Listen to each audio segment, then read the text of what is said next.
AP మద్యం స్కామ్లో ఇద్దరు ప్రధాన నిందితులను ప్రత్యేక దర్యాప్తు అధికారులు అరెస్ట్ చేశారు.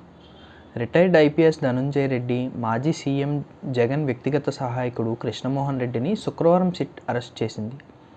సుప్రీంకోర్టు తీర్పుతో ఈ ఇద్దరి అరెస్టుకు దర్యాప్తు అధికారులు చర్యలు తీసుకున్నారు.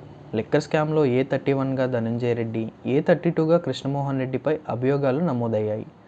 ముందస్తు బెయిల్ కోసం ఇద్దరు నిందితులు పెట్టుకున్న పిటిషన్ను సుప్రీంకోర్టు తిరస్కరించడంతో సిట్ అధికారులు నిందితులను అరెస్ట్ చేశారు. గత ప్రభుత్వంలో ధనుంజయ రెడ్డి, కృష్ణమోహన్ రెడ్డి కీలకంగా వ్యవహరించారు. ఒకరు సీఎంఓ కార్యదర్శిగా ప్రభుత్వాన్ని శాసిస్తే మరొకరు సీఎం ఓఎస్డీగా ప్రభుత్వానికి కళ్ళు చెవులుగా పనిచేశారని చెబుతారు. ఆ స్థాయిలో పనిచేసిన ఇద్దరు మాజీ అధికారులు కూటమి ప్రభుత్వం అధికారంలోకి వచ్చాక చిక్కుల్లో పడ్డారని అంటున్నారు. లిక్కర్ స్కామ్లో ప్రధాన నిందితులు అంతా ఈ ఇద్దరి పాత్రపై తమ వాంగ్మూలాలు ఇవ్వడంతో సిట్ అధికారులు వారి అరెస్టుకు సిద్ధమైనట్లు చెబుతున్నారు. ప్రధాన నిందితుడు కేశిరెడ్డి రాజశేఖర్ రెడ్డితో పాటు ఇతర నిందితులు ధనంజయ రెడ్డి, కృష్ణమోహన్ రెడ్డి పాత్రపై వాంగ్మూలం ఇచ్చినట్లు చెబుతున్నారు. దీంతో అరెస్టు భయంతో ఆ ఇద్దరు హైకోర్టుతో పాటు సుప్రీంకోర్టును ఆశ్రయించారు. తొలుత వారి బెయిల్ పిటిషన్లను విచారించిన ఉన్నత న్యాయస్థానాలు అరెస్టు విషయంలో రక్షణ కల్పించలేమని తేల్చి చెప్పాయి. దీంతో అజ్ఞాతంలోకి వెళ్లిన నిందితులు శుక్రవారం వరకు అరెస్టు చేయొద్దని సుప్రీంకోర్టు సూచనలతో సిట్ విచారణకు హాజరయ్యారు. సుమారు నెల రోజులుగా అరెస్టు భయంతో అజ్ఞాతవాసంలో ఉన్న నిందితులు సుప్రీం సూచనలతో బయటకు వచ్చారు.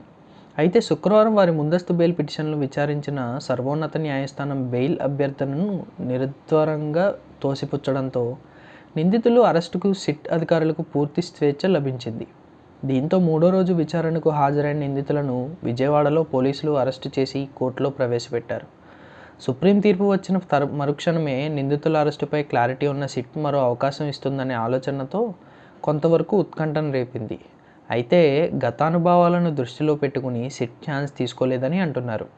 మద్యం స్కామ్లో ఇద్దరు కీలక నిందితుల అరెస్టులో కుంభకోణంలోని అంతిమ లబ్ధిదారులపై ఎలాంటి చర్యలు తీసుకుంటుందనేది ఉత్కంఠను రేపుతోంది. స్కామ్లో 3,200 కోట్ల కమిషన్గా వసూలు చేసి బిగ్ బాస్కు అందజేసినట్లు నిందితులు చెబుతున్నారని అంటున్నారు. అయితే బిగ్ బాస్ ఎవరనేది స్పష్టత రావాల్సి ఉందని అంటున్నారు. రిటైర్డ్ ఐఏఎస్ ధనుంజయ రెడ్డి, మాజీ ఓఎస్డీ కృష్ణమోహన్ రెడ్డి అరెస్టుతో స్కామ్లో 90% ఛేదించినట్లేనని అంటున్నారు.